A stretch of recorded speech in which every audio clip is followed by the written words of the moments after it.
नमस्कार दोस्तों, नवरात्रों की बहुत बहुत शुभकामनाएं। आज फिर एक छोटी सी कहानी और एक छोटे से विचार के साथ आया हूँ। यह विचार महाभारत से लिया गया है। 18 दिन के युद्ध ने द्रौपदी की उम्र को 80 वर्ष जैसा कर दिया था, शारीरिक रूप से भी और मानसिक रूप से भी। शहर में चारों तरफ विधवाओं का बाहुल्य था। पुरुष इक्का दिक्का ही दिखाई पड़ता था। इवन अनाथ बच्चे घूमते हुए दिखाई पड़ते थे। और उन सब की वह महारानी द्रौपदी हस्तिनापुर के महल में निश्चेष्ट बैठी हुई शून्य को निहारती रहती थी। तभी भगवान कृष्ण प्रकट हुए। भगवान कृष्ण वहाँ पे आए और भगवान श्री कृष्ण को कक्ष में देखते ही द्रौपदी दौड़कर पिलकती हुई रोती हुई उनसे लिपट गई और भगवान श्री कृष्ण ने उनके सिर को सहलाते हुए उनको रोने दिया। और जब वो थोड़ा शांत हुई तो उसे खुद से अलग करके बगल में बिठाया। द्रौपदी शांत होकर बोली, ये क्या हुआ भगवान, ऐसा तो मैंने कभी सोचा ना था। उस पर भगवान श्री कृष्ण कहते हैं, द्रौपदी नियति बहुत क्रूर होती है, या हमारे सोचने के अनुरूप नहीं चलती। वह हमारे कर्मों के परिणामों को बदल देती है। तुम प्रतिशोध लेना चाहती थी और तुम सफल हुई द्रौपदी।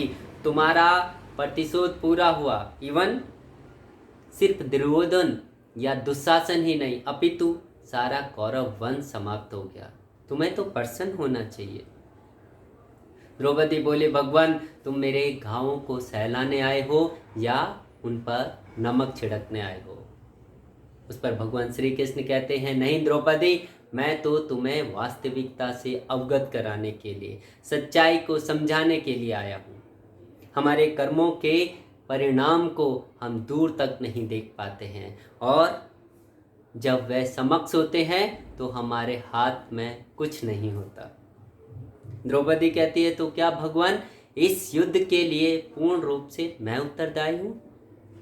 उस पर कृष्ण भगवान कहते हैं, नहीं द्रौपदी, तुम अपने को स्वयं को इतना महत्वपूर्ण नहीं समझो, लेकिन तुम अपने कर्मों में यदि थोड़ी सी भी दूरदर्शिता रखती तो इतना सब कष्ट सहने से तुम बच जाती।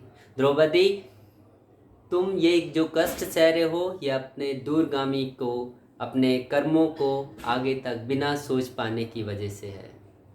उस पर द्रौपदी कहती है, मैं क्या कर सकती थी भगवान, मेरे हाथ में तो कुछ भी नहीं था। भगवान श्री कृष्ण कहते हैं, तुम बहुत कुछ कर सकती थी। भगवान श्री कृष्ण कहते थे, जब तुम्हारा स्वयंवर हुआ तब तुम कर्ण को अपमानित नहीं करती और उसे प्रतियोगिता में भाग लेने का अवसर देती तो शायद परिणाम कुछ और होते।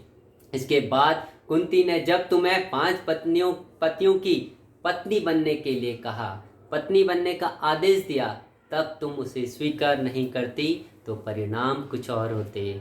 और इसके बाद तुमने अपने महल में दुर्योधन को यदि अपमानित नहीं किया होता, यदि उससे बोला नहीं होता कि अंधे के पुत्र अंधे होते हैं, यदि तुम वह नहीं कहती तो तुम्हारा चीरहरण नहीं होता, और तब भी शायद परिस्थितियाँ कुछ और होती।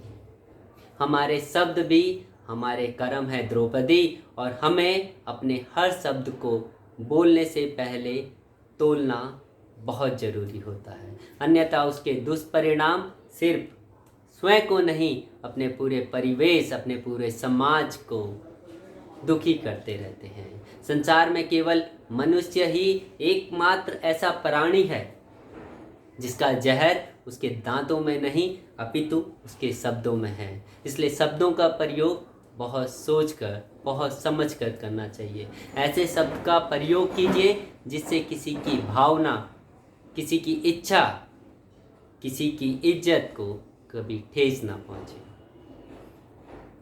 दोस्तों, ये कहानी महाभारत से ली गई है। लोग कहते हैं कि सोचकर बोलो। इवन जितना हम समझ पाए हम तो कहेंगे कि सोचकर सोचो,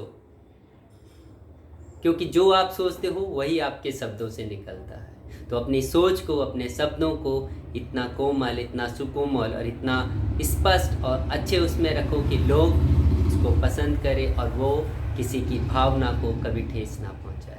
आशा करता हूँ आपको ये विचार पसंद आए होंगे और धन्यवाद। और नवरात्रों की दोबारे से बहुत बहुत शुभकामनाएं। जय माता दी।